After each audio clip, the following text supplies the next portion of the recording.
Welcome back to the Snow Family Racing Garage, where today we are working on a North Star. This is the 2000 Cadillac Deville, belongs to my dad. It's got some power steering problems. I'm going to replace the power steering pump. It's not that hard of a process. There are a couple things you have to keep in mind, and my kids are in the background having all sorts of fun out in the driveway on this beautiful fall day. Anyways, guys, let's get into this. Let's get this power steering pump off and changed off so we don't have to strong arm this Cadillac. It's not fun. Okay, first step is to remove the engine cover. Those are kind of 13 millimeter-ish plasticky nut things with little inserts in them. Now, to get the power steering pump off, which is this guy, you've got, this is the return line. Just pop that free with pliers. You got a 16 millimeter here. And way down there, I believe that's a 13, could be a 14 millimeter bolt that you have to take loose. You also have to grab hold of the belt tensioner. Let me see if I can get some light here for you. The belt tensioner is right there. There's a 1/2 inch square hole in it.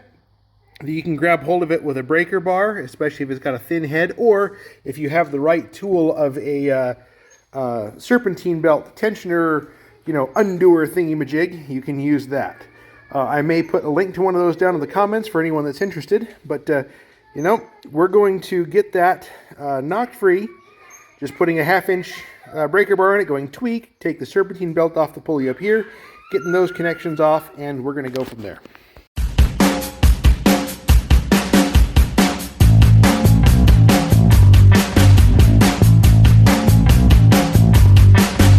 With the power steering pump off the car and on the bench, this is what we have to work with. This is where the bolt goes through that mounts to the block.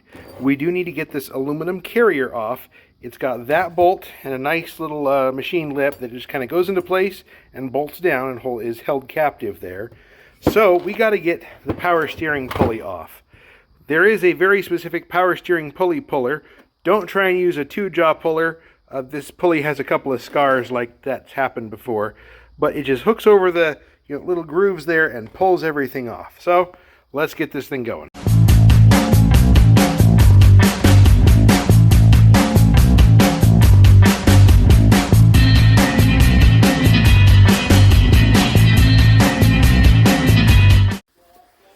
So I've got the new power steering pump. I've got the old bracket cleaned up on the mating surfaces where it matters. I made sure that it matches the old one. And now I'm going to put the new pump on that carrier, get it bolted down, and then we're going to work on the power steering pulley. The power steering pulley remover, I can get that right, has a bolt that threads down the ID and pushes the pulley back on because that center shaft is threaded. So let's get into this.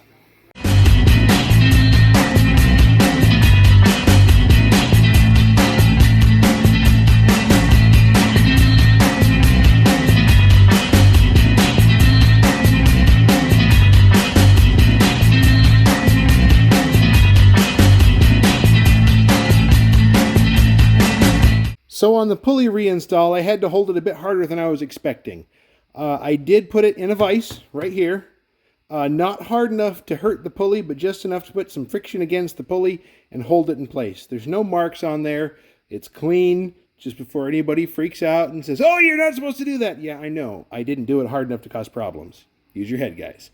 So with that done, we're going to take it back over to the car, put it back in place. We're back at the car. I put a new belt on it, which is why I'm, blacker than the ace of spades. Whoever thought it was a good idea to put an engine this physically large in a front-wheel drive configuration? Issues. I like my V8 rear-wheel drives like other stuff on my channel. Anyways, we're going to get the power steering pump hooked back into place and bolted down.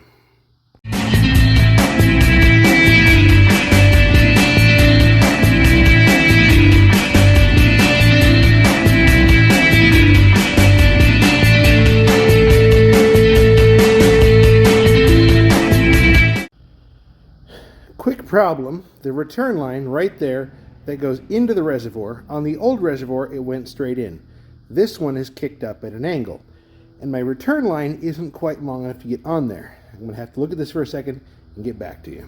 So here's my solution. When you have, you play with old cars, you tend to have things around from things that are, didn't work out, all that stuff. So I got a piece of 3/8 metal fuel line that already had a nice 90 in it. I just trimmed up one end, trimmed up the other end, put it in place. I'm going to use a couple of worm gear clamps. Is it perfect? No. Will it get the job done?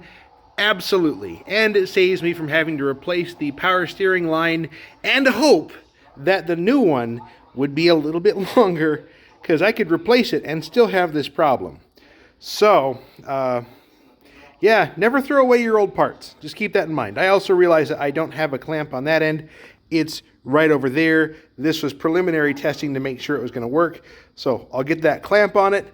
We're going to get this filled up and start working on getting it burped. So after I've burped the power steering system, basically you put it up on a jack and you go left, right, left, right, left, right a bunch of times until things stop whining and being stiff. Pretty easy to do. Anyways, I took it for a test drive and no leaks. I am pleased. The 90-degree little piece of bent, metal fuel line, lack of a better term, that's holding. Everything appears to be holding. There doesn't appear to be any issues with anything leaking anywhere.